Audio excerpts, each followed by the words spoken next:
let's go ahead and get started. And I'd like to thank everybody for joining us today to spend a moment to learn about heart health. My name is Brian Morrell, and I'm the founder and creator of WellTree. I'm here with Heather Shenkman, who is a cardiologist and triathlete. And also on the screen is Ben Cornell, who is a friend and has a story that he'll be sharing with us. So let's move on. And before we get too deep into this, I really want to make an important disclaimer. While we do have a cardiologist, Heather, with us, this webinar should not be construed as a substitute for professional medical advice. If you experience any heart-related symptoms, please consult your doctor, and we'll just leave it at that. And now that we have that medical disclaimer out of the way, this is sort of a mental disclaimer. This webinar, since it talks about heart health, will inevitably mention death, and that's not really meant to create fear.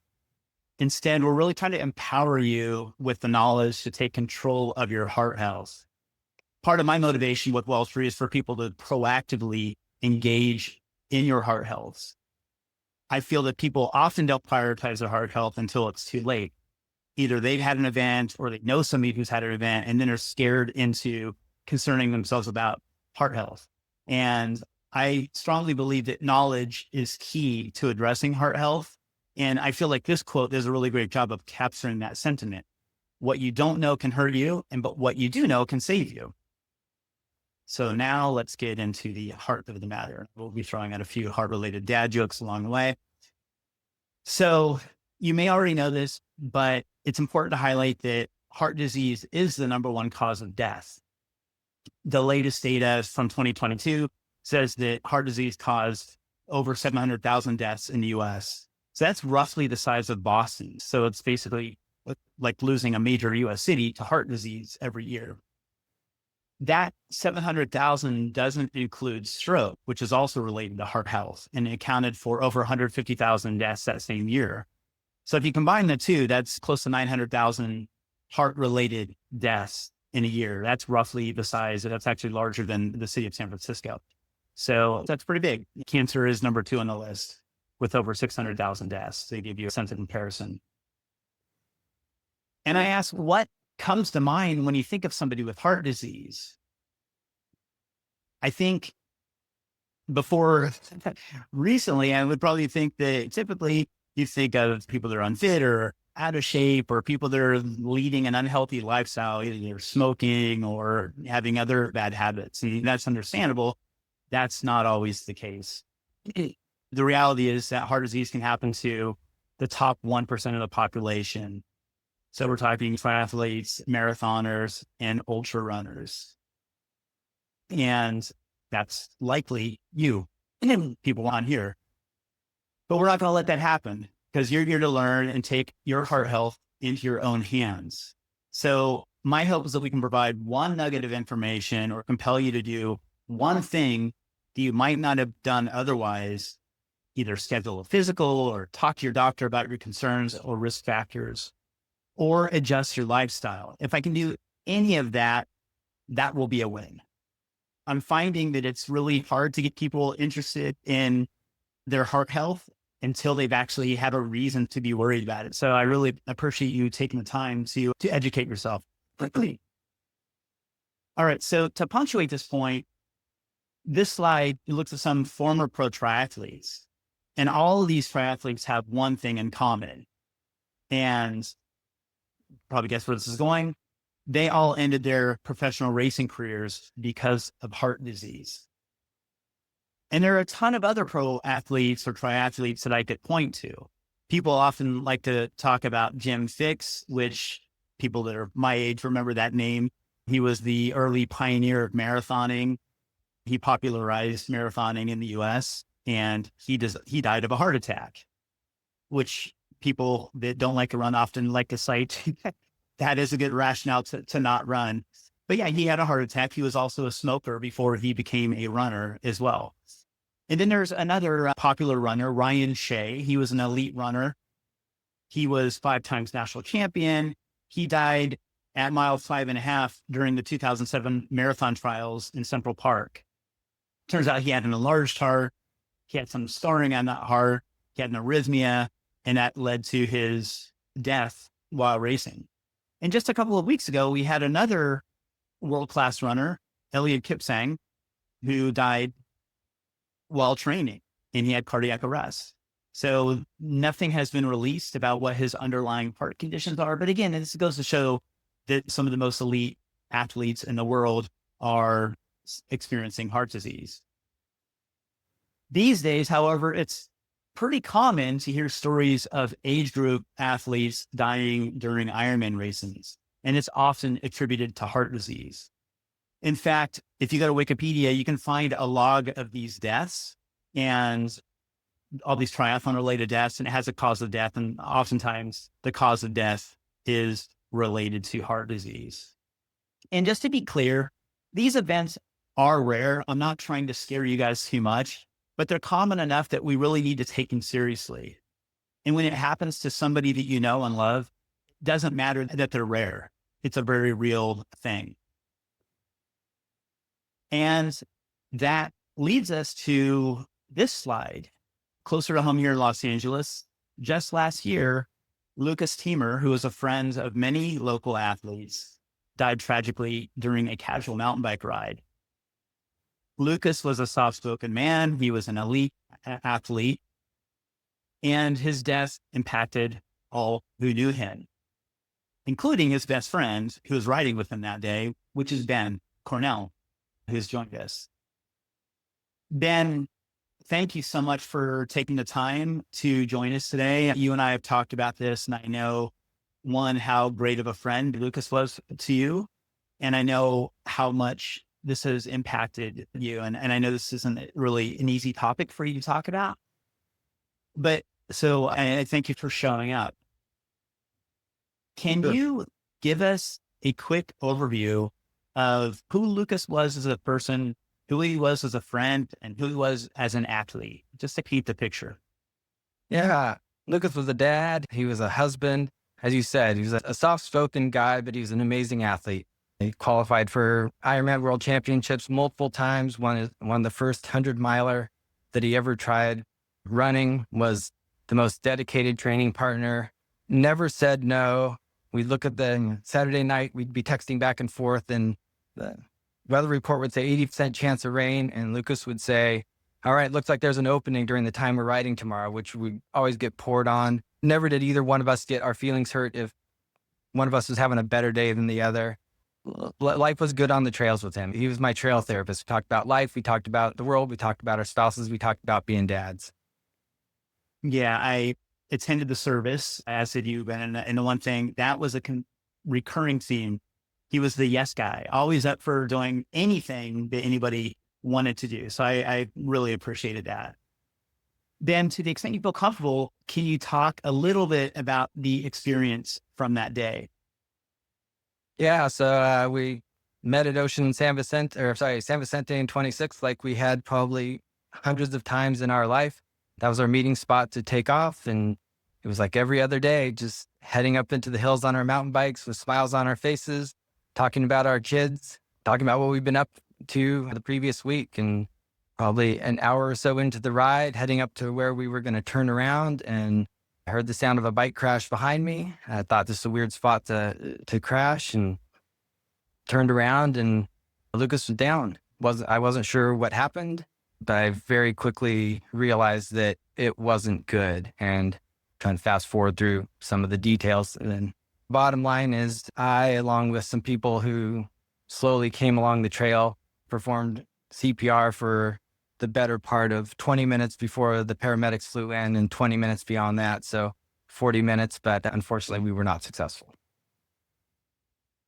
Yeah, that's really an intense story, and sorry that you had to experience that with your best friends.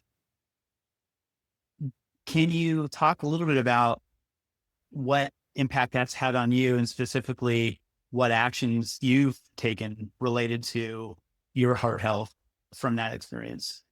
Yeah, it was a wake-up call, because I think, like many in the endurance community, I thought, I've been an endurance athlete for 25 years. It's like, how could I have any heart issues? Yet here I was with one of my best friends who had two vessels that were 90% blocked, and he had no idea. And so it was a wake up call to me, followed by 3 months later, I lost my 43-year-old brother to cardiac arrest. And I said, the universe is speaking to me. And so I jumped in and I tried to get as much information as I could. I went and paid out of pocket for blood work, had a calcium scan, made an appointment with a cardiologist, and found someone who was an endurance athlete who would really listen to my concerns of, I have family history, I'm healthy, but what do we really need to do to make sure that I'm safe to be continuing being an athlete, but also that I'm going to be around for my wife and my daughter and being able to enjoy life. So, yeah, I'm glad to hear that. And it's an unfortunate wake up call,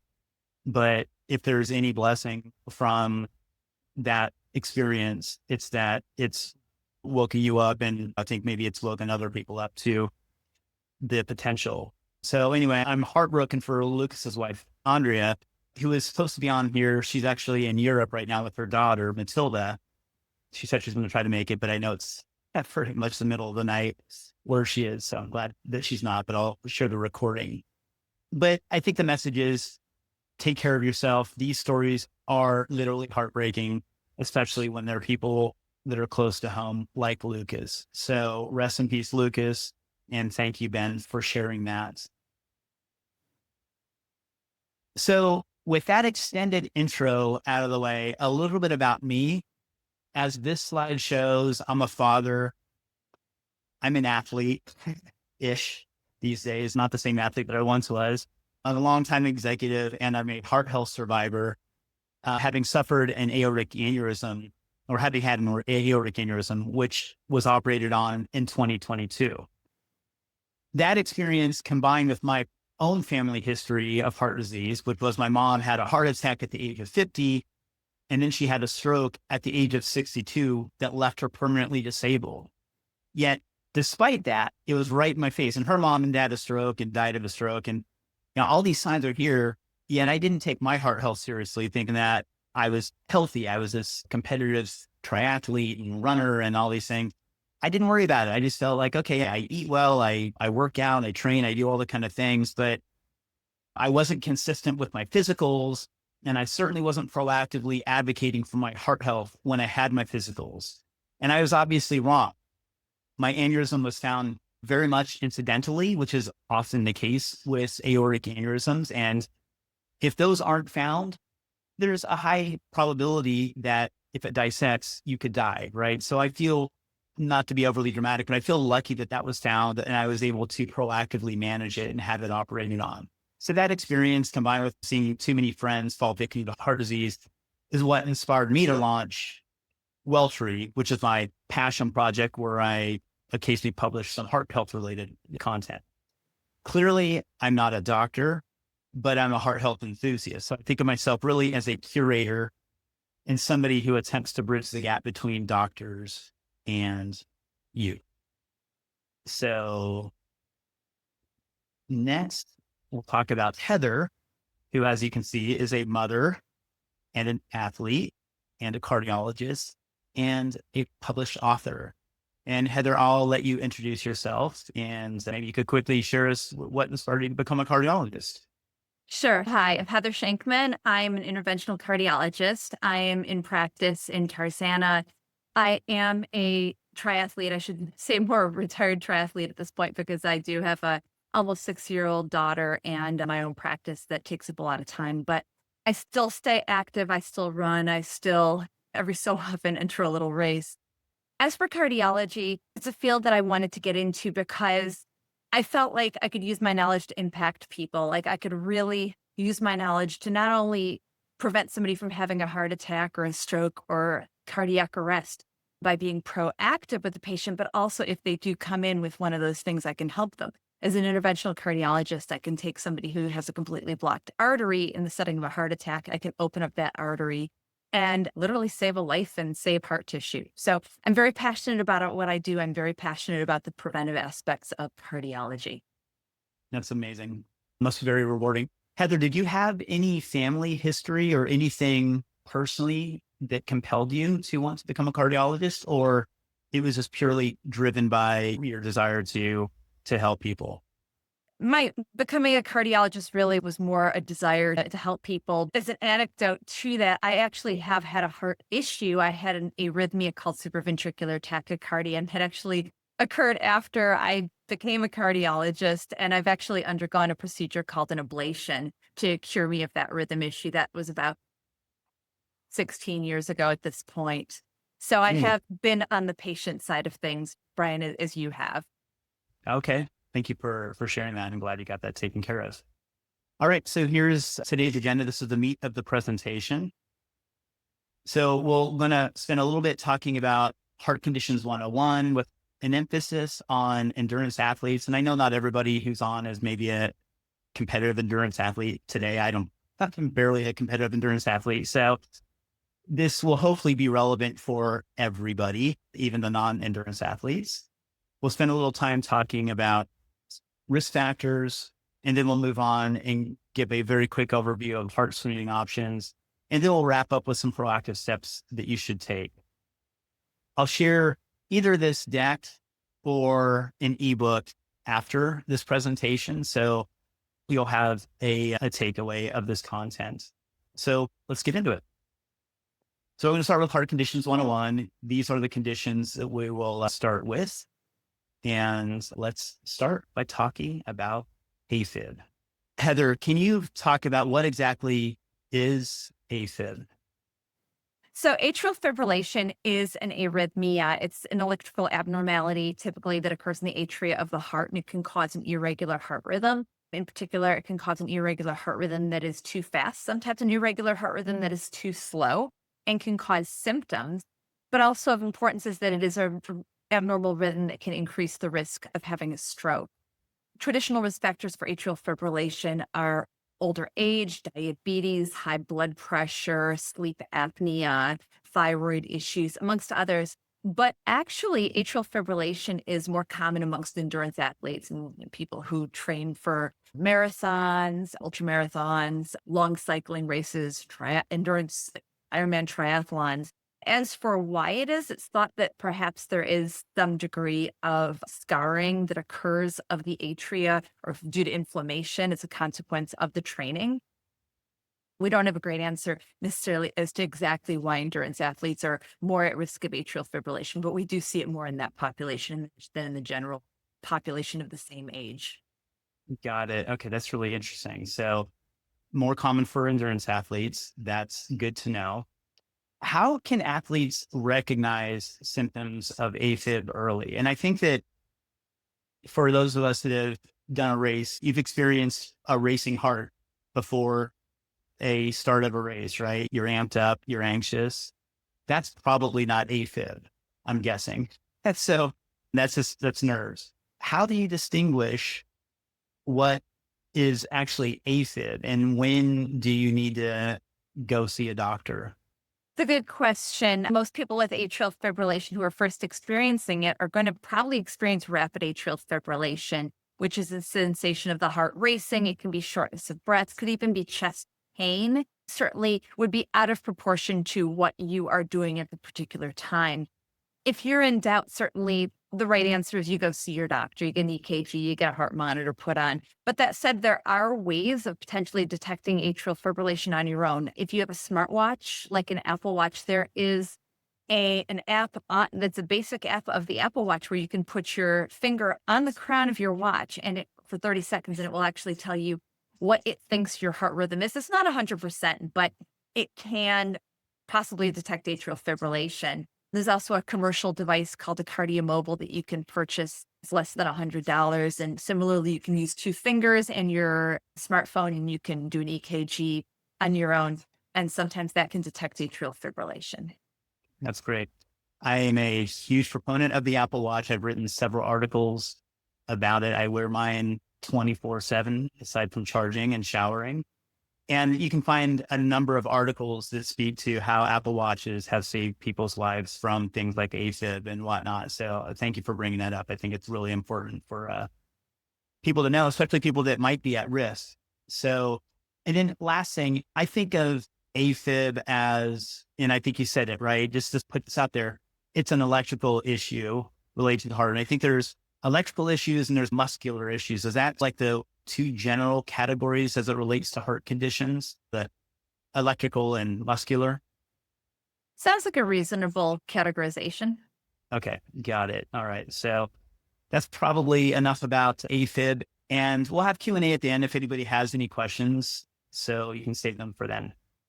Now, moving on, let's talk about hypertrophic cardiomyopathy, or otherwise known as HCM. Dr. Heather, this image does a really good job of illustrating what it is, but I'd love for you to put it in your own words. What is HCM? Sure. Hypertrophic cardiomyopathy is actually an inherited condition. You can see on the left side, there's the heart that is normal sized. And then on the right, there is a heart that has a thickened heart muscle. In particular, it is the septum of the heart which is the piece of muscle that separates the left and the right sides of the heart that tends to be thickened. As a consequence of it being thickened, it obstructs the outflow of blood. And a consequence of that obstruction can be lightheadedness, it can be passing out, it can be chest pain, it can be shortness of breath with exertion, and it also can be sudden cardiac death. Got it. That's sort of scary. So one of the things that I know about HCM is that it's a leading cause of death in young athletes, particularly people under the age of 35. How often do you see this condition in endurance athletes, and then how can it be effectively detected? Sure. Well, I don't know that I see it any more frequently in endurance athletes than I do in the general population. There are varying estimates that 1 in 200 to like 1 in 500 people have this condition. And in terms of its implication for an athlete, I think it really depends on how thick that muscle is and whether the athlete has symptoms. There are patients who have this condition who have a severe enough variant of it that they may benefit from having an implanted cardiac defibrillator. So is this a genetic condition as well? And is there any screening that you would recommend? It's a good question. It is an inherited condition. As for screening for it, and that's certainly a fairly controversial in terms of screening the general population for this, or really any other condition, quite honestly, but that's a whole other story.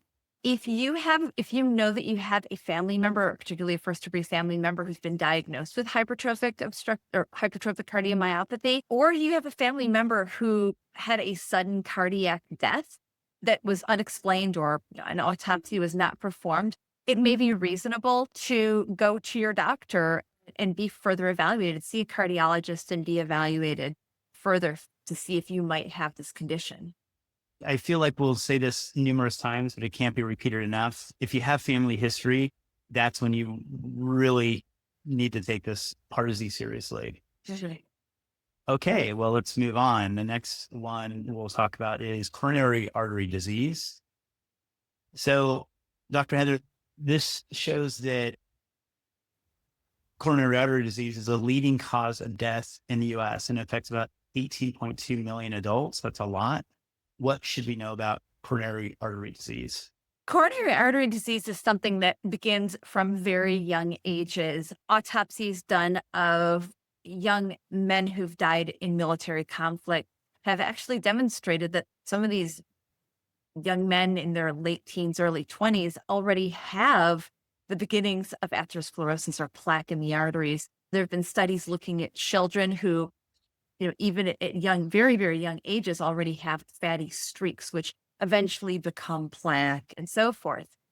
So it is definitely something that that's very, very prevalent, and much of it is a consequence, not only of genetics, but also a consequence of lifestyle. Certainly people who don't exercise, who don't have a healthy diet, who have diabetes, high blood pressure, high cholesterol, are more likely to have coronary artery disease, as well as people who smoke. Smoking is a big risk factor. Got it. Okay.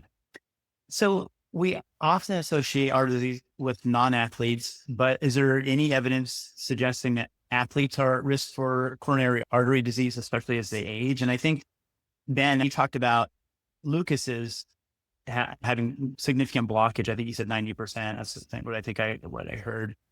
Is there any correlation that, between athletes and coronary artery disease, or was that just a luck of the draw for Lukas? Being an athlete doesn't increase your risk of coronary artery disease. In fact, it probably does the opposite. But that said, even if you are an endurance athlete and very active, and I see this a lot in the patients in my clinic, people who are very active, who they have family histories or they have a history of high cholesterol. And then we do a coronary calcium score or we do a CT coronary angiogram. We see that there are significant narrowings to the arteries of the heart. So even in spite of very vigorous training and a regular training schedule, you can still have coronary artery disease.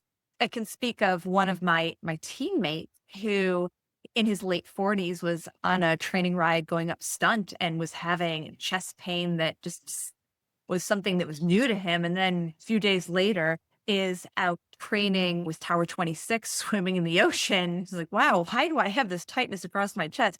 Fortunately, went to a cardiologist, ended up with a cardiac catheterization and diagnosed with pretty severe coronary artery disease of two vessels, at least 90% narrowings of two vessels, and underwent angioplasty of those vessels. And he's been able to some extent to get back to training, but he's also taking better care of himself, better eating habits. He's on appropriate medication. So that's one person who's close to me who I know who is an endurance athlete who has been diagnosed with and is being treated for coronary artery disease.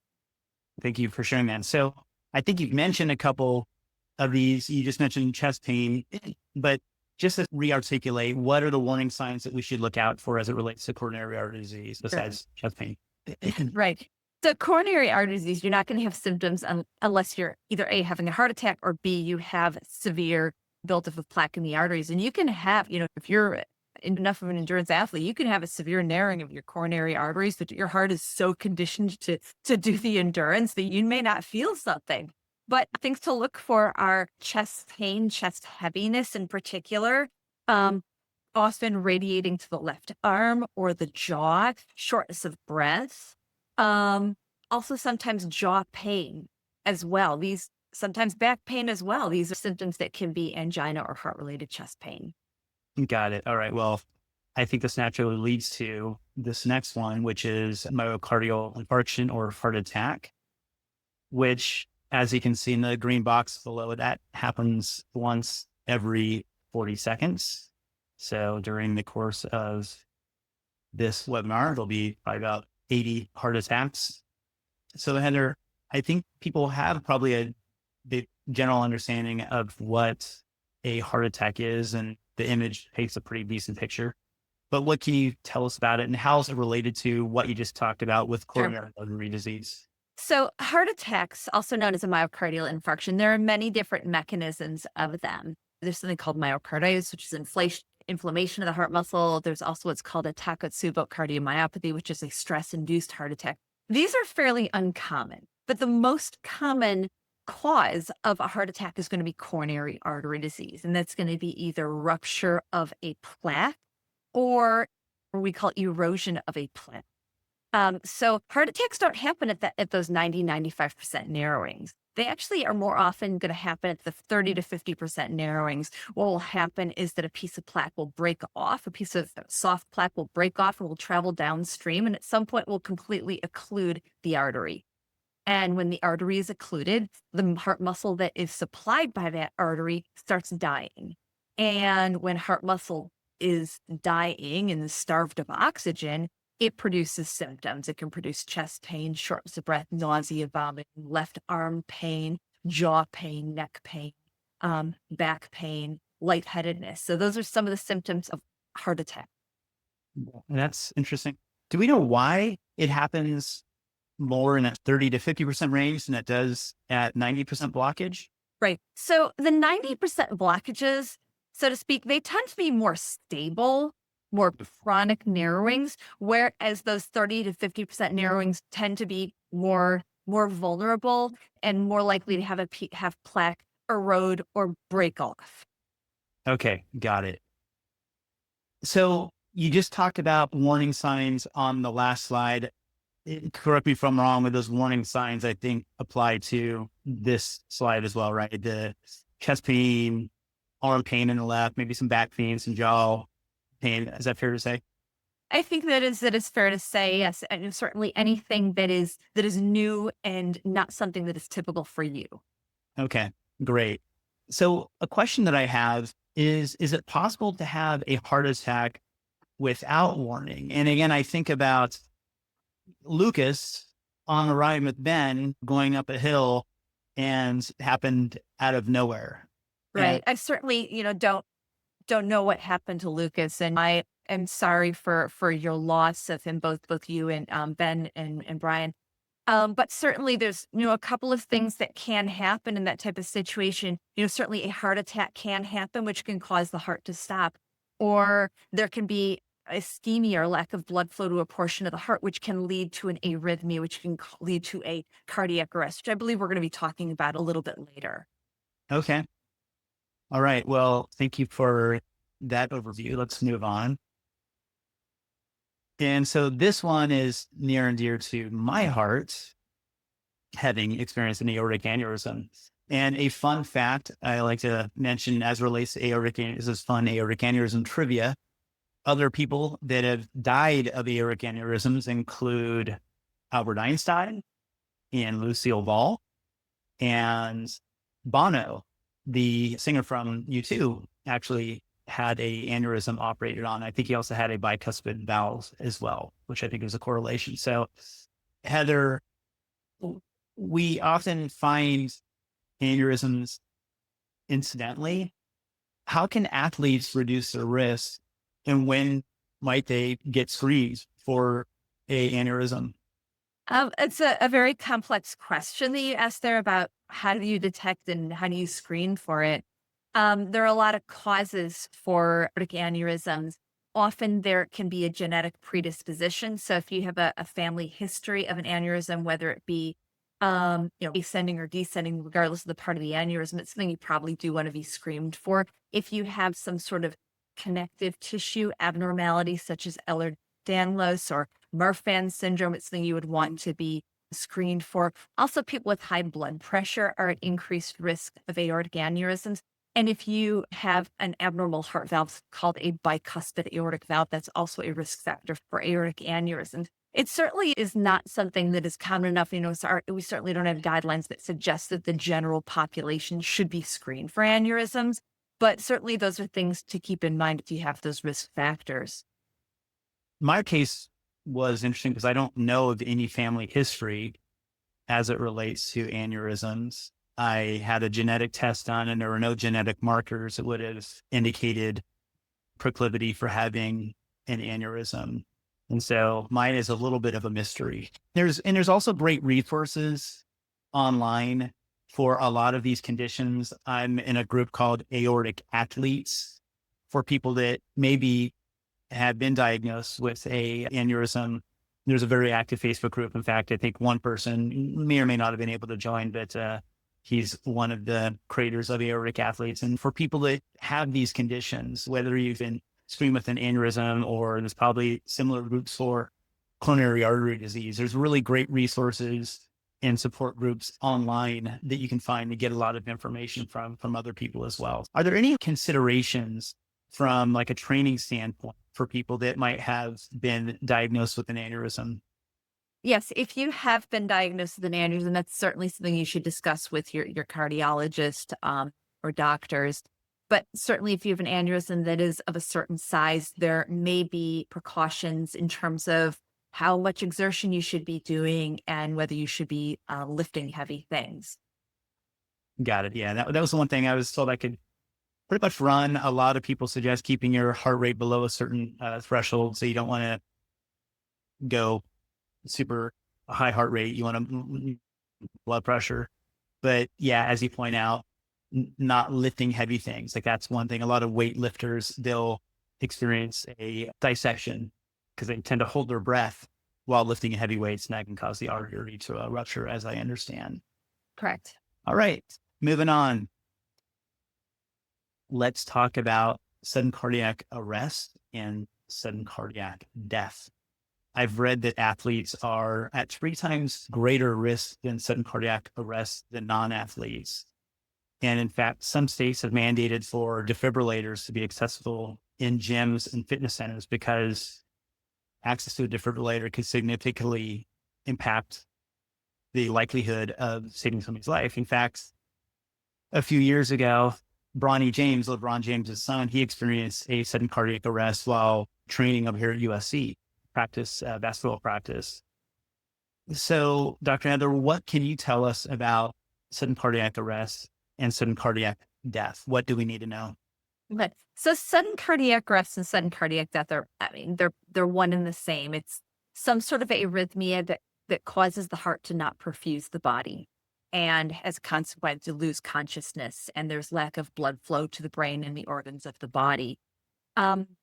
In younger people, say under the age of 40, most common cause of sudden cardiac arrest is going to be some sort of congenital or abnormality that they were born with, most commonly hypertrophic obstructive cardiomyopathy. But there are certain, conduction abnormalities, there's certain anatomical abnormalities of the coronary arteries that can be responsible, as well as other structural abnormalities of the heart. Over the age of 40, the most common cause of sudden cardiac arrest is anything related to coronary artery disease, whether it be a heart attack, whether it be lack of blood flow to a portion of the heart, whether it be scar tissue of the heart from an old heart attack. That said, there's some overlap on both of those. You can be somebody as young as in your 20s having a heart attack. I mean, the youngest person I've taken care of who had an acute heart attack was a 25-year-old man who we did a acute angioplasty of his left anterior descending coronary artery. And, her whole team was kind of shocked that somebody this young has had this happen. I've taken care of patients in their late 20s, 30s who've also had heart attacks. But that said, also on the older ages of things, you can be an older athlete who does have a structural abnormality or some sort of abnormality of the heart that you were born with, such as hypertrophic cardiomyopathy, that can cause a sudden cardiac death. Got it. And I think that's what I read about Ronnie. He had a congenital heart condition. So I think this, and correct me if I'm wrong, sudden cardiac arrest and sudden cardiac death is not a condition in and of itself. It's the outcome of a condition Correct. going wrong. Correct. And one thing I should add is that another cause of sudden cardiac death can be ingestion of substances, whether it's drug or, excessive alcohol. Those are things that can cause sudden cardiac arrest. Yeah, I've read that stimulant drugs, cocaine and other types of drugs are obviously not very good for your heart. So that's good to highlight. Okay. Now let's talk about risk factors. Dr. Heather, we know that many risk factors are modifiable.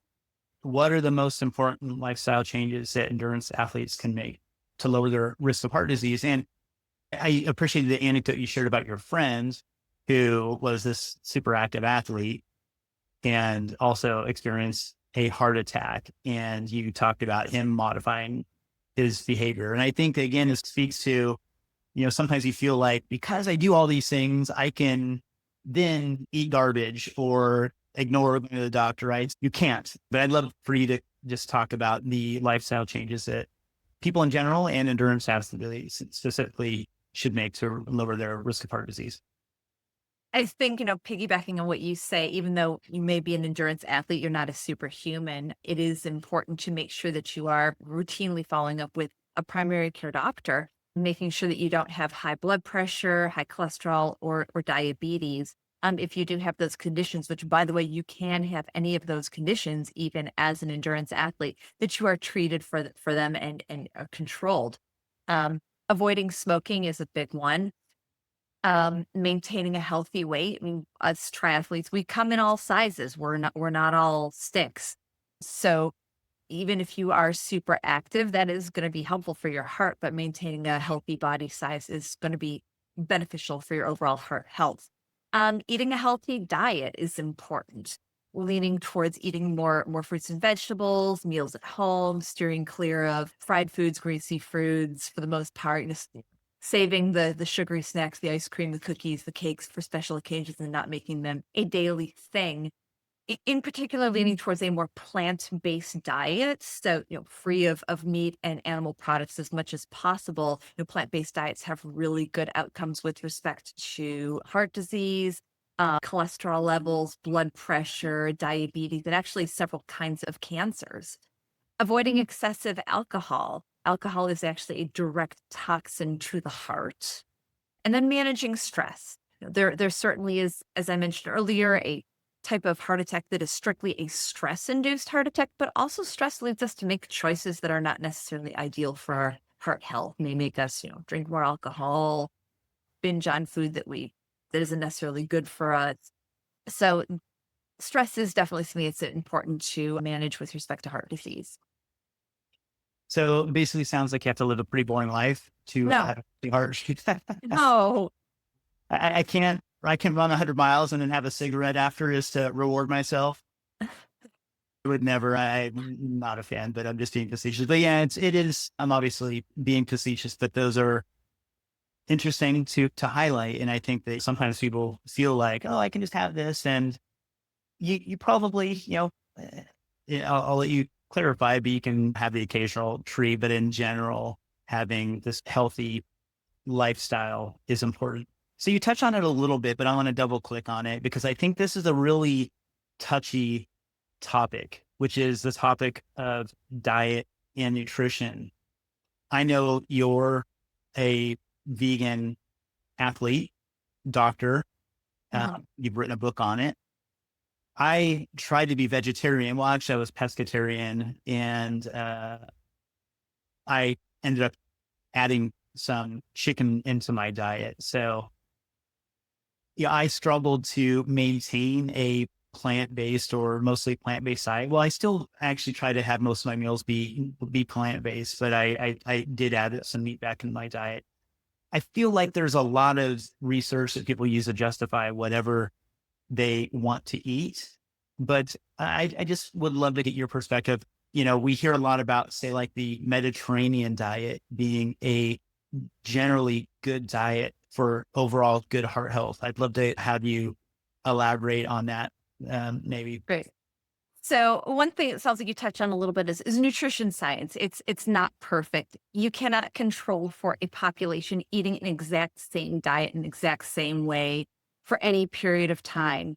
So nutrition science is something that's very complicated. There really is nothing that says that there is one best diet out there. What we do know is that diets that are more plant predominant that do tend to have better outcomes with respect to heart health and honestly overall health and longevity.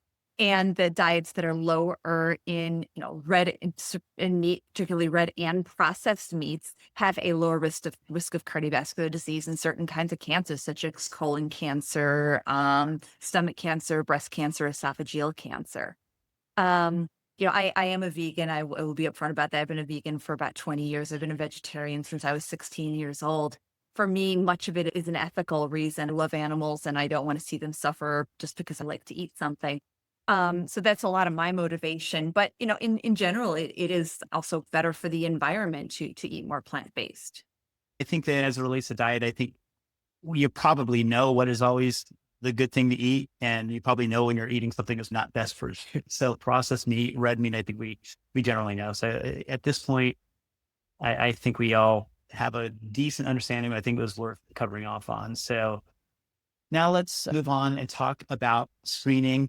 And Dr. Heather, when we think about screening, I think that a doctor visit is really the first step for anyone who's looking to understand their heart health. And again, as I talked about before, my aneurysm was found during a physical. Do not skip your physical, even though it might seem like sometimes you are just going through the motions. On my website, I have a document 10 heart health questions for your doctor. And that's just really intended to help structure a conversation so you can proactively engage with your doctor. I feel like oftentimes you go to a physical and you're just the recipient of information. They're kind of doing all this stuff to you and you sit and wait for them to tell you something. And I think you need to flip the script.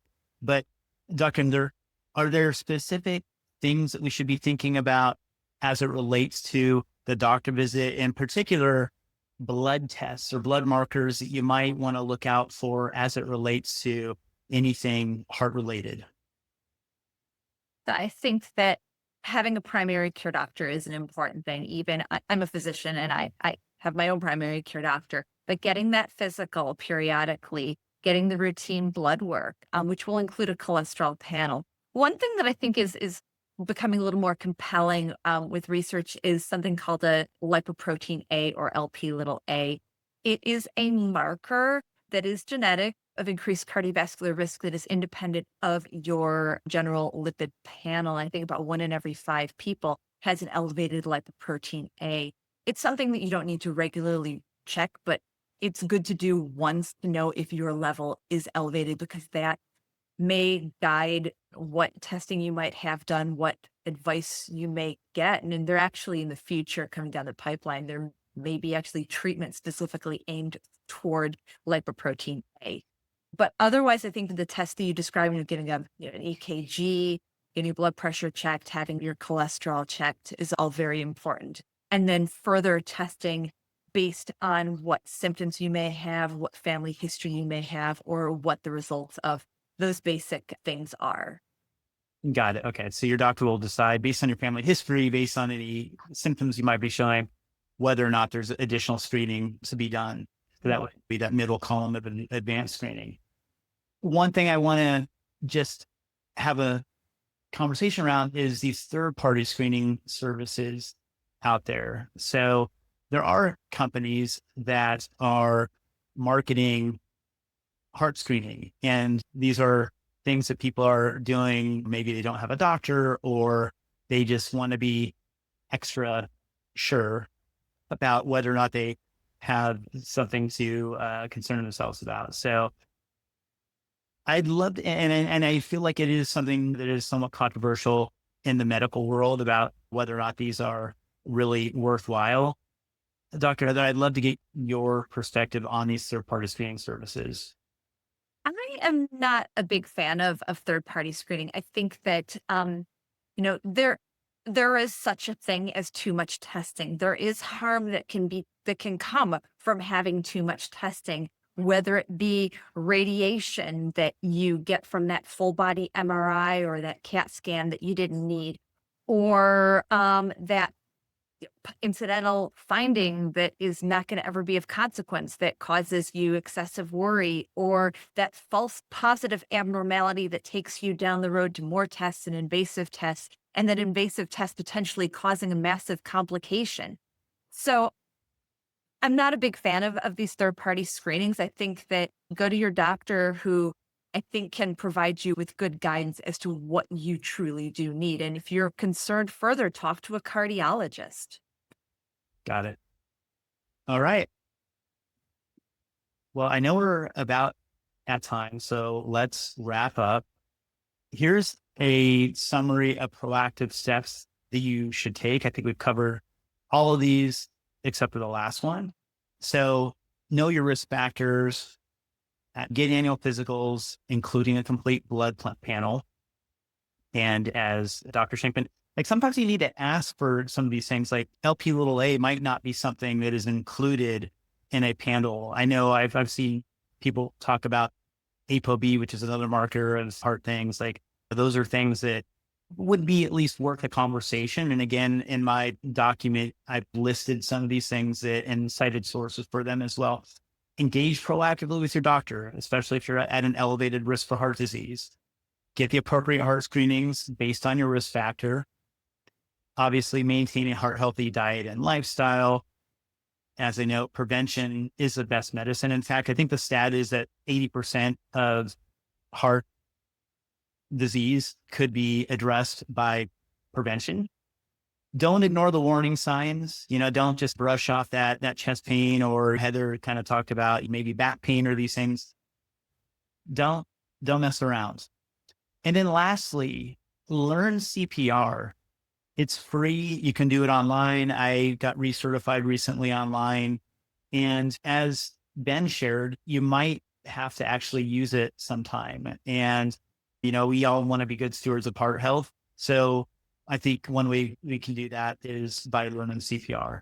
My tagline is that you're never too healthy for heart disease. And I think we've seen why. So Dr. Heather and Ben, thank you both for taking the time for this conversation. It really means the world to me. And it could save somebody's life. So I really appreciate it. I know we're a little bit over time.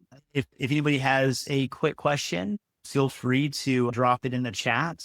And if not, we can wrap. Let's see, just give it a few seconds. Matt has 3 questions. I'll try my best to very briefly answer these questions. Number 1, what is the best way to see if you have coronary artery disease? Is there a scan that you can get? Yes, there are scans that you can get, but is that appropriate? Not necessarily. A lot of people who are older in their 40s, 50s, and so forth probably do have some degree of coronary artery disease, but knowing have it, it's not going to really necessarily change things if you have mild or moderate coronary artery disease. I think it's more important to know your risk factors and treat them aggressively, because even if you do have coronary artery disease, that's what you're going to be doing. Number 2, is there a way to get rid of / remove plaque to prevent blockage? Yes.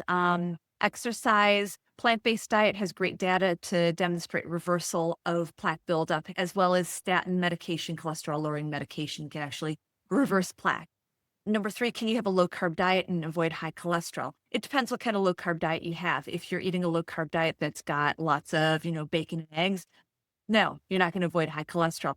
If you're eating a low-carb diet that is more plant predominant or plant-based, then sure, you can maintain healthy cholesterol levels.